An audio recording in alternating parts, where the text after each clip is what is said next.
Use featured photo as call background.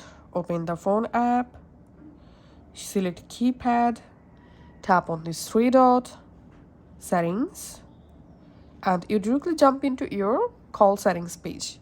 Here select call background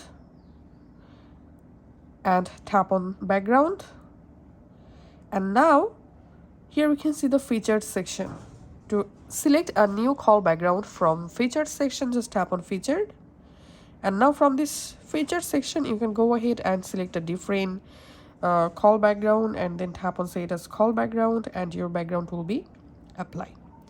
And if you want to